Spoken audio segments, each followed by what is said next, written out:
The Secret Below, Crimson Lake. Before we start, like and subscribe my channel for more amazing stories. Crimson Lake was known for its still waters and blood-red tint at sunset. Locals said it was because of the minerals in the soil, but some said it was something else, something buried deep beneath. In the year 1973, a young girl named Abigail Harper vanished by the lake during a summer picnic. Her body was never found. The only clue was a red ribbon caught in a nearby tree. The case was closed without answers, but rumors whispered of a secret bunker hidden beneath the lake, a forgotten Cold War project, a place never meant to be found. 50 years later, Detective Miles Rowan arrived in the sleepy town of Elmridge to enjoy an early retirement. He was tired, quiet, and carried the weight of too many unsolved cases.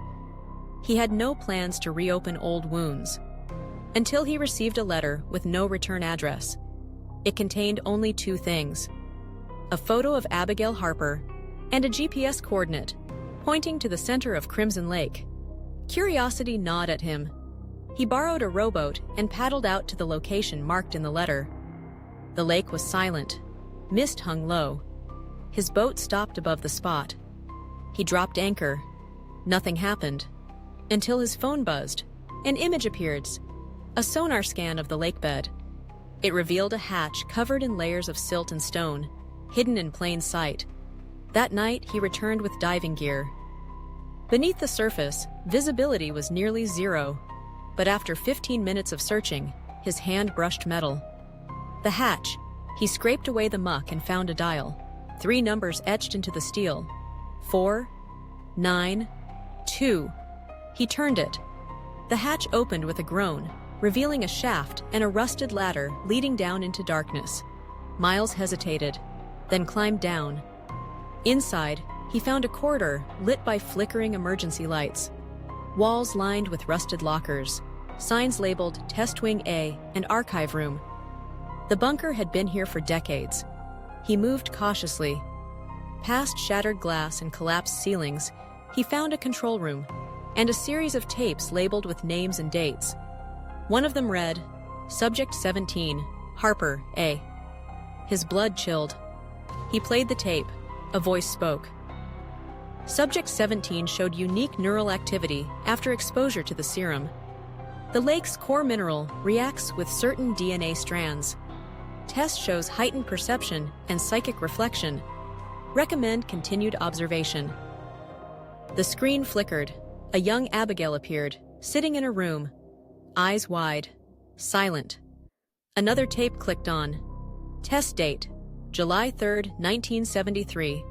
She said, "They hear me in the water. They want to come out." Then the tape ended. Miles stepped back, shocked. He searched the nearby archive room. Dozens of files.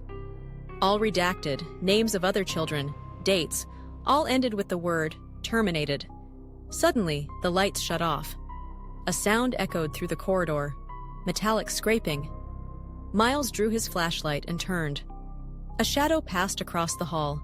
He ran back to the ladder, but the hatch above had sealed. Trapped. Then, a voice whispered through the intercom. "Why did you come?" Miles replied. "To find the truth. To find Abigail." The voice laughed. "She found her place long ago, and now you will too." A door creaked open behind him. Inside, a glass chamber, and floating within, a woman, eyes closed, long red hair flowing like flames, suspended in water. Abigail Harper, alive, but not aging. He approached the panel. A single button blinked. Emergency release. He pressed it. The chamber hissed. Water drained. Abigail collapsed forward. She gasped for breath and looked at him. Her voice weak. "Did they stop the others?" Miles knelt beside her. "Who are the others?" She looked past him. "The ones who hear the lake. They want out." Suddenly, alarms blared. Flood warning. Integrity failure. The entire bunker began to shake. Miles helped Abigail up, searching for another exit. She pointed to a side tunnel. They ran. Water burst through the cracks. The corridor led upward, to a rusted door. Miles kicked it open. They emerged into a hollow hill near the far edge of the lake. Behind them, Crimson Lake groaned and bubbled. The water churned. Then, in a sudden collapse, the center of the lake pulled inward, as if draining into the bunker below. Silence returned. Abigail sat beneath a tree, shivering. Miles handed her his coat. "You survived all these years." She nodded. "But the lake remembers everyone it touches."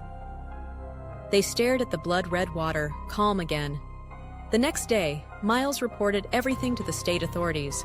They found the hatch, the tapes, the bodies. The government issued a quiet statement, calling it a Cold War experiment gone wrong. But Miles knew it was more. Abigail was taken to a special facility. Before she left, she told Miles, "There are more lakes, more like me." Then she vanished from the facility 2 weeks later, without a trace. Miles now keeps the photo of Abigail and the red ribbon on his desk, and he never goes near water after sunset.